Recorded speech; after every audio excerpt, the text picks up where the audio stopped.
할렐루야. 네, 오늘도 주님의 전에 나와서 함께 예배할 때 하나님의 은혜와 축복이 또 여러분들에게 있게 되시기를 주님의 이름으로 축원합니다. 오늘 본문은 굉장히 유명한 말씀이죠. 한 여인이 이제 식사 중인 예수님께 다가와 예수님의 머리에 이제 향유를 부은 사건입니다. 오늘 이 여인의 행위, 이 본문의 말씀을 한 절로 하면 마태복음 26장 7절 말씀이라고 나와 있습니다. 우리 함께 읽도록 하겠습니다. 시작. 한 여자가 매우 귀한 향유 한 옥합을 가지고 나와서 식사하시는 예수의 머리에 부으니. 아멘. 이 말씀의 배경을 나타내는 중요한 단어가 2절과 6절에 나와 있는데요. 바로 2절에 유월절이라는 시기와 또 6절에 베다니라고 하는 장소가 나와 있습니다. 유월절이라고 말했을 때 유월절이 나타내는 것은 무엇이냐면 시간적으로 예수님께서 십자가에 달려 돌아가시기 전 얼마 전에 그런 말씀이다라는 것이고요. 또 베다니는 무엇입니까? 예수님께서 죽었던 나사로를 살린 그 기적을 일으킨 동네라는 겁니다. 그 마태복음, 마가복음, 누가복음, 요한복음에 이 향유를 부은 여인의 기록이 다 들어가 있습니다. 하지만 보통 학자들은 두 번의 향유 옥합 사건이라고 말을 합니다.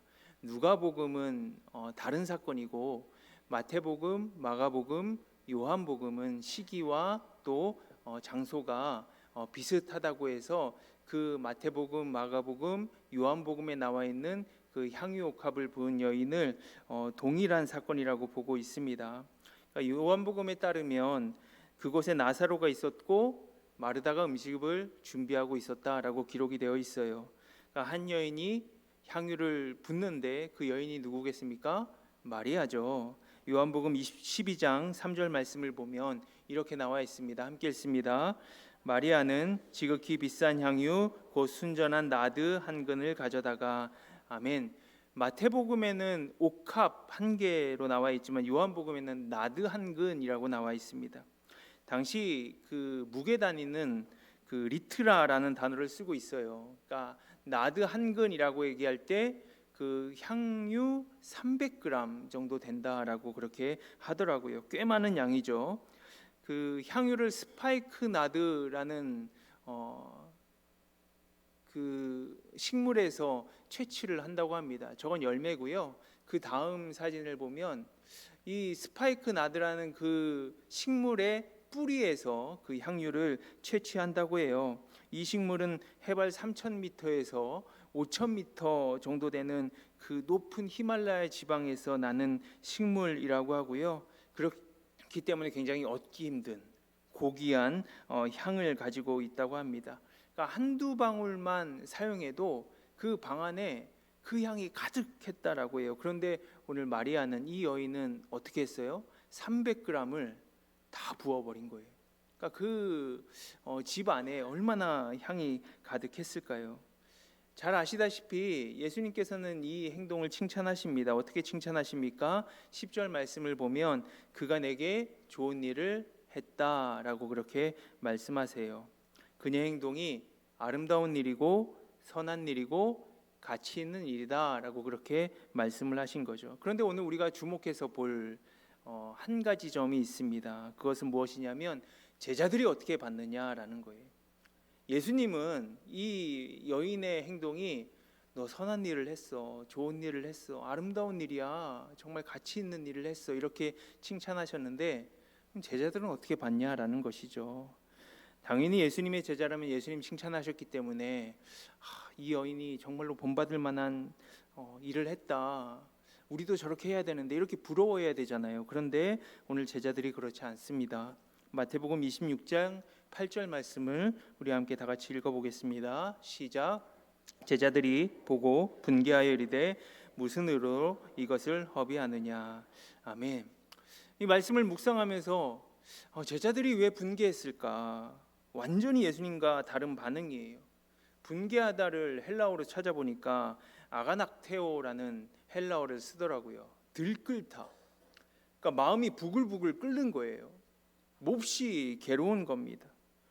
그러니까 이것은 못마땅한 것을 봤을 때, 불만이 있을 때 사용하는 동사이고요. 적개심을 가지고 분노할 때 쓰는 단어라고 합니다. 그리고 또 이 여인의 행위를 무엇이라고 평가합니까? 허비했다라고 그렇게 평가를 합니다. 허비하다라는 것은 헬라어로 아폴레이아예요. 완전히 파괴해버렸다. 철저하게 소멸해버렸다. 여러분, 예수님께서 향유를 부음을 받으셨을 때 이것은 가치 있다라고 말씀하셨잖아요. 그런데 제자들은 완전히 반대. 이거 버려버렸다. 완전히 소멸되었다. 파괴되었다라는 것입니다. 그러니까 이 옥합의 가치, 이게 정말 귀한 건데 이거 그냥 버려버렸다라는 거예요. 여러분, 그런데 오늘 우리가 이 제자들에게 영향을 준 사람을 찾아볼 수가 있어요. 요한복음에서 누구를 말씀하고 있냐면 가룟 유다를 말씀하고 있습니다. 요한복음 12장 4절과 5절 말씀을 우리 함께 다 같이 읽어보겠습니다. 시작. 제자 중 하나로서 예수를 잡아줄 가룟 유다가 말하되 이 향유를 어찌하여 300데나리온에 팔아 가난한 자들에게 주지 아니하였냐 하니. 아멘. 가룟 유다가 이 향유를 300데나리온에 팔면 가난한 사람들을 많이 도와줄 텐데 어찌해서 이거 낭비했냐, 어찌해서 이거 버려버렸냐, 어찌해서 이거 허비했냐, 이렇게 선동하는 거예요. 제자들이 이 가룟 유다의 말을 이어받아서 한 것이 26장 9절이에요. 이것을 비싼 값에 팔아 가난한 자들에게 줄 수 있었겠다라고 그렇게 제자들이 이어받아서 얘기를 합니다. 가룟 유다를 따라가고 있는 것이죠. 여러분, 우리도 이런 생각을 할 수 있습니다. 마가복음 14장 4절 동일한 본문에 보면 이렇게 말씀하고 있습니다. 함께 읽습니다. 어떤 사람들이 화를 내어 서로 말하되 어찌하여 이 향유를 허비하는가. 아멘. 여러분, 우리도 이 어떤 사람들 안에 있지 않습니까? 향유 중 일부를 팔아 예수님한테 멋진 옷을 해드리면 더 좋지 않을까? 새 신발을 사서 예수님께 신겨드리면 예수님 더 좋아하시지 않을까? 좋은 장신구를 준비해서 예수님을 치장해드리면 더 좋지 않을까? 300g 중에 30g만 써도 충분히 온 땅에, 온 방에 향기가 퍼질 텐데 그 남은 것 그냥 예수님께 드려서 가난한 사람들을 위해 써달라고 하면 더 값어치 있는 일 아닐까? 이런 마음 우리에게도 있다라는 거예요. 여러분, 화를 내고 있는 사람의 범위를 한번 볼까요? 어떤 사람들 안에 제자들이 있어요. 그리고 제자들 안에 가룟 유다가 있습니다. 반대로 얘기하면 뭐예요? 가룟 유다의 분노가 제자들에게 옮겨갔어요. 그리고 제자들의 분노가 어떤 사람들에게로 옮겨진 겁니다. 무서운 일이죠. 생각이 전염되고 있습니다. 여러분, 오늘 우리들에게도 이러한 마음이 전염되고 있지는 않습니까? 유다와 제자들과 사람들은 한편이 되어서 여인을 책망하는 거예요. 쓸데없는 일에 사용했다, 비난했다. 여러분, 그들의 눈에는 그 예수님의 머리에서 흘러내리는 그 향유 한 알 한 알이 돈으로 보이지 않았을까요? 여러분, 이해되죠? 여러분, 이해되니까 그 마음이 전염되는 거예요. 합리적이죠? 합리적이니까 그 마음이 옮겨지는 겁니다. 현재 하버드 대학에서 강의 중인 니콜라스 크리스타키스라는 교수님이 계세요. 의사이면서 사회학자입니다. 2009년도에 그 타임즈에 영향력 있는 100인 안에 선정되신 분이에요. 이분이 한 30여 년 동안, 정확히는 32년 동안 성인 5천여 명을 대상으로 한 연구가 있습니다. 연구 제목이 무엇이냐면 사람의 행복과 불행의 사회적, 지리적 근접 관계라는 그런 아주 어려운 그런 연구를 하셨습니다. 근데 이 연구가 뭐냐면 행복이라는 것이 옮겨갈까? 불행이라는 것이 옮겨갈까? 이런 연구예요. 결론을 이분이 이렇게 말씀을 하더라고요. 제가 PPT로 준비를 했는데 우리 함께 읽어볼까요? 시작. 사람과 사람 사이에 퍼져가는 것은 병균뿐만이 아니다. 행동도 전염된다. 그런 행동 중에는 우리의 건강에 큰 효과를 미치는 것도 많다. 아멘. 여러분, 코로나 바이러스로 온 세계가 뒤집어졌잖아요. 그 전염력이 너무 커요. 그래서 대유행이라는 뜻의 팬데믹이라는 용어를 사용합니다. 코로나 팬데믹 이렇게 말하죠. 여러분, 세계 역사상 가장 많은 사망자 수를 낳았던 전염병 중에요, 코로나가 6위라고 합니다. 6위예요. 세계 2,700만 명이 목숨을 잃었습니다. 코로나로 인해서 경제적, 정치적, 종교적, 사람의 삶의 패턴이 모두가 다 바뀌었어요. 사람들과 사람들 사이의 간격이 넓어지고 끊어졌습니다. 왜 그렇죠? 전염의 위험성이 있기 때문입니다. 여러분, 이 교수님 말씀하시는 것은 바이러스도 전염되지만 생각도 전염되고 행동도 전염된다라는 거예요. 행복도 전염되고 불행도 옮겨진다라는 거예요. 그러니까 주변에 행복한 사람이 많으면 많을수록 그렇지 않은 사람보다 행복 지수가 더 높다라는 거예요. 주변에 불행한 사람이 있으면 있을수록 자신이 불행하다고 여기는 사람들이 더욱더 많다라는 것입니다. 여러분, 그렇기 때문에 행복해지고 싶으면 누구와 같이 어울려야 돼요? 네, 내가 행복하다고 여기는 사람과 같이 어울려야 한다라는 거예요. 여러분, 내가 불행하다고 여겨지면요, 행복한 사람을 찾으세요. 여러분, 그런데 성경에도 이런 전염에 대한 말씀이 있는데요. 로마서 5장 13절 말씀을 우리 함께 다 같이 읽어보겠습니다. 시작. 곧 한 사람의 범죄를 인하여 많은 사람이 죽었은즉 더욱 하나님의 은혜와 또한 한 사람 예수 그리스도의 은혜로 말미암아 선물은 많은 사람에게 넘쳤느니라. 아멘. 사도 바울도 말씀하고 있습니다. 죄도 전염된다. 이건 너무나 잘 알죠. 죄도 전염됩니다. 근데 은혜도 전염된다라는 거예요. 한 사람의 범죄함으로 인해서 많은 사람이 죽게 된다라는 겁니다. 또한 한 사람의 은혜로 인해서 많은 사람이 그 은혜를 선물로 받게 된다라는 거예요. 창세기 39장에 보면 요셉이 보디발의 아내의 음모로 인해서 억울하게 감옥에 갇히게 됩니다. 그런 어려운 상황에서도 하나님께서는 요셉과 함께해요. 근데 요셉이 갇혀있는 감옥의 간수장에게도 은혜를 옮겨주게 합니다.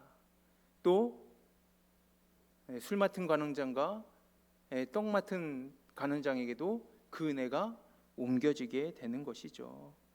하나님의 은혜는 계속해서 옮겨지게 되는 거예요. 여러분, 전염성은 굉장한 힘이 있습니다. 여러분, 은혜 받는 사람이 곁에 있으면 은혜가 전염되는 줄로 믿으시기 바랍니다. 선한 일을 하는 사람 옆에 있으면 선한 일이 옮겨집니다. 영향력이 있다라는 거예요. 예수 그리스도의 복음이 전염성이 강하듯 예수 그리스도부터 오는 그 은혜도 전염성이 강합니다. 그래서 우리는 은혜 받는 자리를 찾아가야 될 줄로 믿습니다. 그 은혜의 삶을 모방하면 그 은혜가 어느덧 나의 것이 되기 때문입니다. 여러분, 그런데 불평과 분노의 자리에 있어 보십시오. 그러면 내가 분노하지 않아도, 내가 불평하지 않아도 그 마음이, 그 모습이 내 것이 된다라는 것입니다. 내가 왜 불평하는지 몰라요. 내가 왜 분노를 내는지 모릅니다. 그런데 그 마음이 나에게 옮겨지게 된다라는 거예요. 이런 신앙의 모습을 들소와 비교해 볼 수가 있더라고요.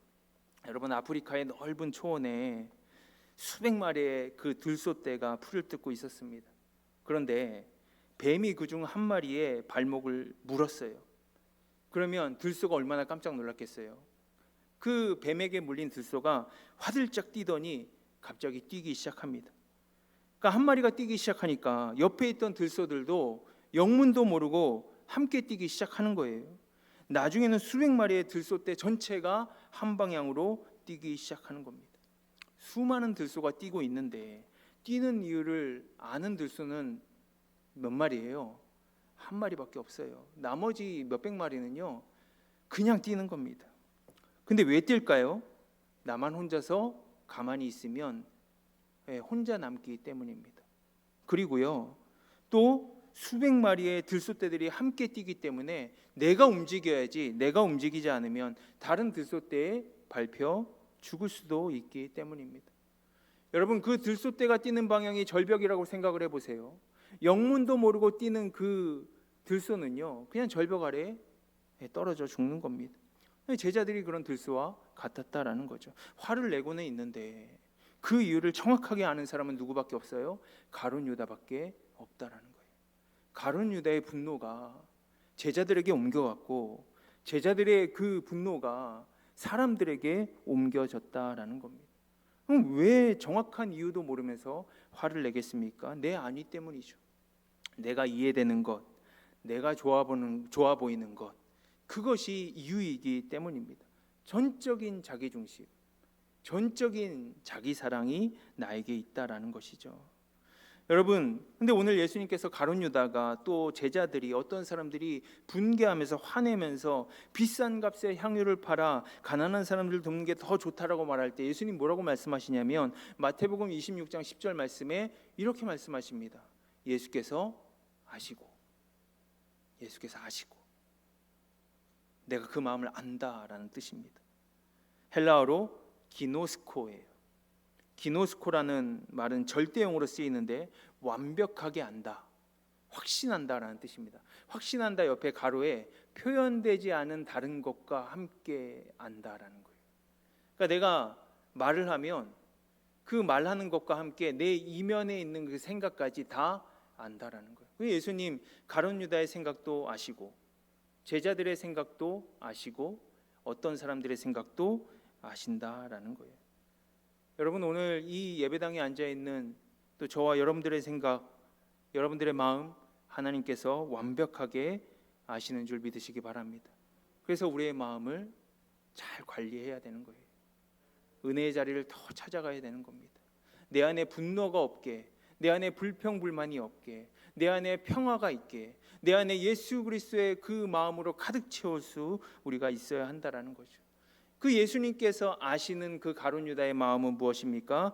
요한복음 12장 6절에 이렇게 나와 있습니다. 함께 읽겠습니다. 시작. 이렇게 말함은 가난한 자들을 생각함이 아니요 그는 도둑이라 돈괴를 맞고 거기 넣는 것을 훔쳐가 밀어라. 아멘. 성경이 말씀하고 있습니다. 가룟 유다가 마리아를 비난한 이유, 가난한 자들을 위한 것이 아니다라는 거예요. 입으로는 이것 팔면 가난한 사람들을 도울 수 있을 텐데 라고 이렇게 입으로는 얘기하고 있지만 그 마음 가운데 뭐가 있어요? 탐욕이 있어요. 마리아가 돈을 가난한 사람에게 나누어 줄 때 만약에 마리아가 직접 하지 않고 예수님께 드리면 예수님이 하시겠어요? 예수님이 제자들에게 맡기겠죠. 그럼 제자들 중에서 누가 감당할까요? 돈괴를 맡고 있는 가룟 유다가 그걸 감당할 겁니다. 그 일을 주관하는 거예요. 그 가룟 유다의 마음 가운데 뭐가 가득해요? 욕심이 가득한 거예요. 탐욕이 가득한 겁니다. 여러분, 오늘 가룟 유다를 비롯한 제자들의 말을 한번 보십시오. 향유를 허비하다, 비싼 값에 팔다, 가난한 자들에게 주다, 다 뭐예요? 경제 용어입니다. 가룟 유다를 비롯한 제자들, 어떤 사람들이 생각하고 있는 것은 경제 논리예요. 세상의 논리입니다. 내가 이해되는 것. 여러분, 근데 세상이 말하고 있는 것은 무엇입니까? 세상의 논리는 누구를 향해 있어요? 자기 자신을 향해 있습니다. 나의 유익, 내가 무엇을 사고 내가 무엇을 입고 내가 무엇을 먹느냐라고 얘기할 때 다 나에게로 방향성이 다 있습니다. 그러니까 그 가치에 따라 삶을 선택하는 거예요. 오늘 대예배 시간에 담임 목사님께서도 말씀하셨지만 우리의 몸을 위해서 우리는 먹습니다. 근데 내 건강을 위해서는 어떤 것을 먹어야 됩니까? 몸에 좋은 것을 먹어야 됩니다. 그런데 좀 나이가 어느 정도 차신 분들은 내 몸을 위해서 좋은 걸 먹지만 아직까지 청년들, 또 그 어린 아이들은 내 입이 즐거운 걸 먹어요. 초콜릿도 먹고 또 뭐 이렇게 피자나 뭐 밀가루 같은 것도 많이 먹습니다. 그러니까 내가 무엇에 가치를 두고 있느냐에 따라서 그걸 먹는 것이죠. 그걸 선택하는 겁니다. 이것이 나에게 손해가 될까 유익이 될까, 이것이 나에게 좋은 일이 될까 좋지 않은 일이 될까, 이것이 나에게 플러스가 될까 마이너스가 될까, 이것이 세상의 논리이고 오늘 제자들과 가룟 유다와 또 그것에 분개한 어떤 사람들이 생각하는 논리입니다. 가룟 유다의 그 욕심이 제자들에게 전가되었고 제자들의 그 욕심이 어떤 사람들에게 전가가 되는 겁니다. 여러분, 그 결과 어떻게 됐습니까? 그들의 눈과 귀가 닫혀지게 됩니다. 예수님과 그동안 함께 있어도 예수님이 정말 원하시는 것이 무엇인지 모르는 사람들이 되는 겁니다. 여러분, 예수님께서 제자들에게 이제 내가 죽으러 예루살렘에 간다고 몇 번 말씀하시죠. 근데 아무도 예수님의 그 말을 신경 쓰거나 마음에 담아두는 제자가 없어요. 그들은 그저 갈릴리라는 저 시골 외곽에서 이제 예루살렘이라는 중심으로 내가 옮겨가는구나, 이것만 생각했던 사람들입니다. 사람들의 주목을 받으며 승승장구하는 모습만 상상했어요. 요한과 야고보의 어머니는 찾아와서 자기들 아들들을 높은 자리에 달라고 그렇게 간청합니다. 베드로는 예수님 환영하는 사람들에 취해서 우월감에 빠져 있습니다. 가룟 유다는 어차피 죽으실 거라면 나라도 돈을 벌자라는 마음으로 예수님을 팔죠. 그러니까 그들의 방향성은 다 누구에게 향해 있어요? 자기 자신에게 향해 있습니다. 나에게 향해 있는 그 모습을 하나님께서 과연 기뻐하실까? 하나님께서 과연 흡족하게 여기실까요? 여러분, 본문 26장 3절과 4절 말씀을 보면 대제사장들과 백성의 장로들이 예수를 잡아 죽이려고 의논하고 있습니다. 이제 곧 예수님이 붙잡힐 정황이에요. 이 모든 것을 예수님도 알고 제자들도 알고 있습니다. 그럼 제자들이 관심 가져야 될 대상은 누구예요? 제자들이 정말 보호해야겠다라는 그 마음을 가진 대상이 누구예요? 예수님이어야 되잖아요. 그런데 제자들은 그렇지 않았다라는 거예요. 그 마음 가운데 욕심이 있었기 때문입니다. 그 마음 가운데 자기 자신을 사랑하는 마음이 있었다라는 거예요. 그런데 오늘 마리아는, 한 여인은 그 예수님의 칭찬을 어떻게 받습니까? 이 사람이 나에게 좋은 일을 했다라고 그렇게 칭찬받지 않습니까? 그러니까 그 마음이 예수님을 향해 다가가 있다라는 것을 우리가 잘 알 수가 있습니다. 우리 12절 말씀, 우리 본문 12절 말씀 함께 읽도록 하겠습니다. 시작. 이 여자가 내 몸에 이 향유를 부은 것은 내 장례를 위하여 함이니라. 아멘. 여러분, 이제 예수님이 예루살렘에 가시면 죽음을 맞게 되는 거예요. 예루살렘에 올라가셔서 이제 목요일에 제자들과 마지막 식사를 나누셨는데 오늘 베다니에서의 식사가 마지막이죠. 그 자리에는 마리아와 마르다, 나사로와 시몬 등 예수님에게 은혜를 받은 사람들이 다 모여 있는 겁니다. 이곳을 떠나면 이제 예수님과 함께 식사할 수 있는 시간 장담 못하는 거예요. 그러니까 그들에게 마지막 식사, 그들에게 있어서 최후의 만찬이죠.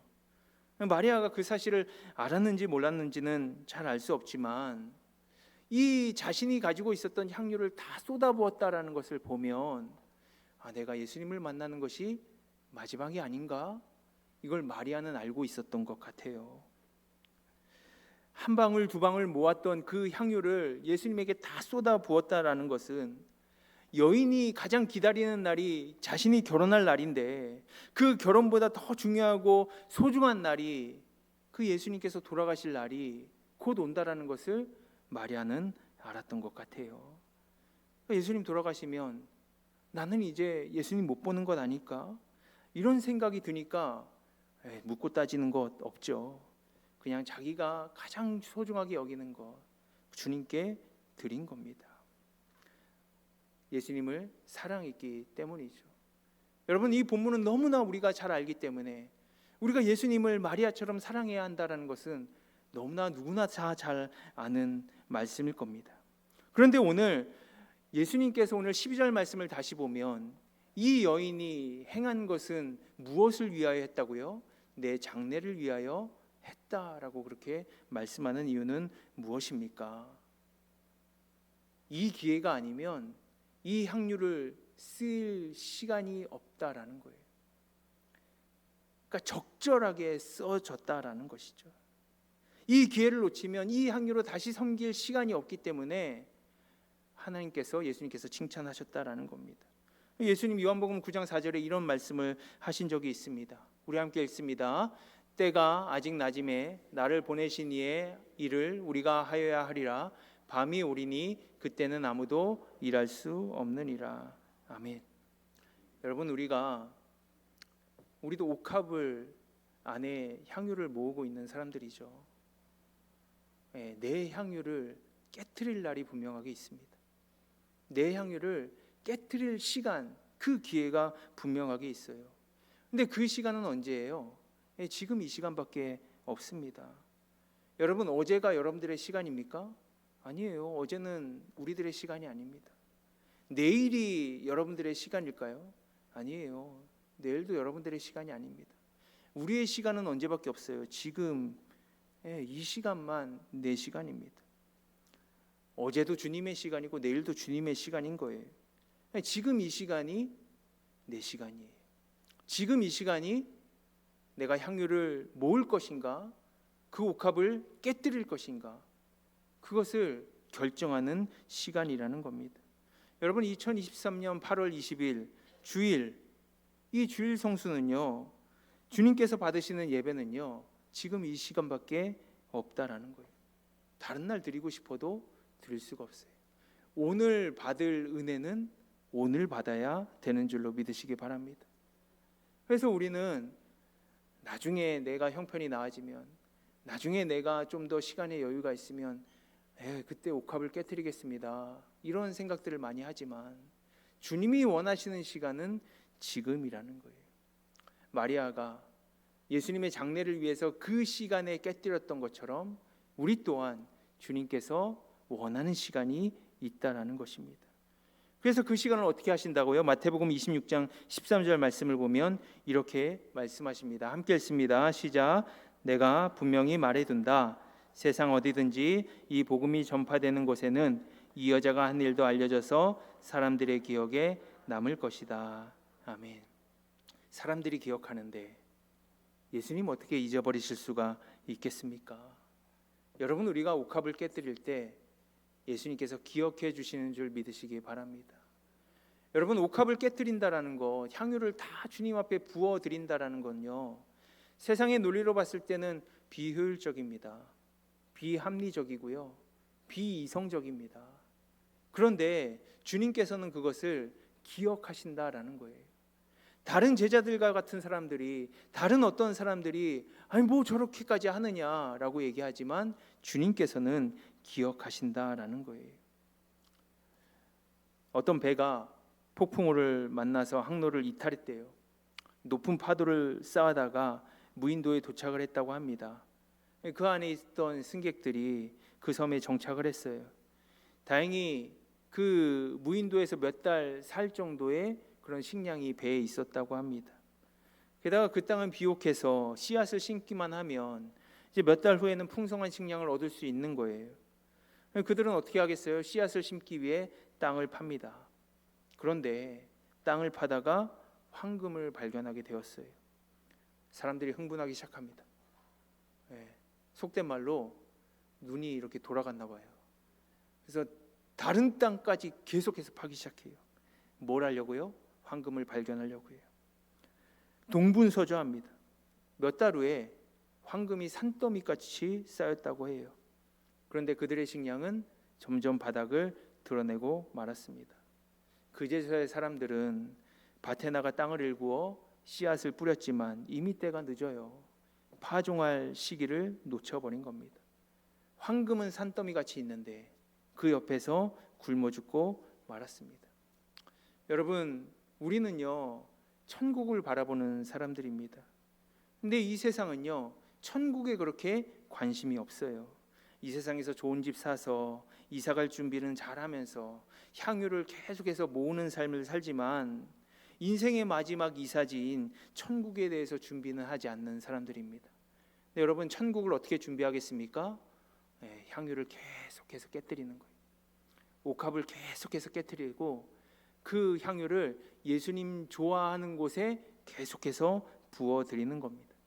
많이 붓든지 적게 붓든지 그냥 내가 가지고 있는 거 다 부어드리면 되는 거예요. 여러분, 제가 오늘 그 말씀을 쭉 읽다 보니까 제자들이 약간 좀 황당한 거예요. 제가 보기에 가룟 유다도 약간 황당해요. 왜냐하면 그 옥합이 누구 거예요? 제자들 게 아니더라고요. 그 옥합이요 가룟 유다 게 아니에요. 그 옥합은 그 분개하며 화를 내는 어떤 사람들 게 아니에요. 그 옥합은 마리아 거예요. 한 여인의 거라고요. 그러니까 그 여인이 어떻게 쓰든지 상관이 없는 거예요. 그런데 내 옥합을 깨뜨리지 못할 때 다른 것을 보고 불평하고 불만하고 분노하게 된다라는 것입니다. 사랑하는 성도 여러분, 여러분들에게 옥합이 있으시죠? 있으십니까? 여러분들에게 모아놓은 향유가 있으십니까? 그것을 깨뜨려서 주님께 드리시기를 바랍니다. 여러분들의 시간을 부어드리시고 물질을 부어드리시고 여러분들의 몸을 부어드리십시오. 그러면 주님께서 기억해 주시고 주님께서 더한 은혜와 더한 축복을 여러분들에게 주실 줄로 믿습니다. 더 나아가 우리 교회는 은혜를 전염하는 교회가 되었으면 좋겠습니다. 내가 받을 은혜 다른 사람들에게 전하시고 또 내가 받을 그 축복 다른 사람들에게 축복의 말로 전염하셔서 이 교회가 더욱더 하나님의 놀라우신 은혜와 사랑이 풍성한 하나님의 공동체 되시기를 주님의 이름으로 축복합니다. 기도하겠습니다.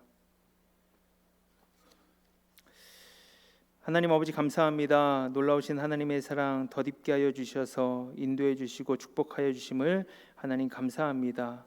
하나님 아버지, 우리가 주님을 뜨겁게 사랑하는 마음으로 주님께 헌신하는 마음으로 우리의 삶의 현장 가운데서 내 옥합을 깨서 주님께 드리는 삶을 살아갈 수 있게 도와 주시옵소서. 하나님, 은혜도 전염되고 죄도 전염되고 분노도 전염되고 행복도 전염된다고 합니다. 하나님, 우리의 마음이 행복한 마음이 되게 하시고 은혜로 가득 찬 마음이 되게 하시고 예수님으로 가득 찬 마음이 되게 하여 주셔서 나와 함께하는 사람들 샬롬의 공동체가 되게 하시고 또 행복한 공동체가 될 수 있게 도와주시옵소서. 그래서 내가 가는 곳 어디든지 하나님 내 가정과 내 교회와 또 직장과 또 사회 모든 가운데 하나님 놀라우신 하나님의 사랑으로 덧입혀지게 하시고 은혜가 더욱더 충만하게 임할 수 있게 도와주시옵소서. 모든 말씀 예수 그리스도 이름으로 기도하였습니다. 아멘.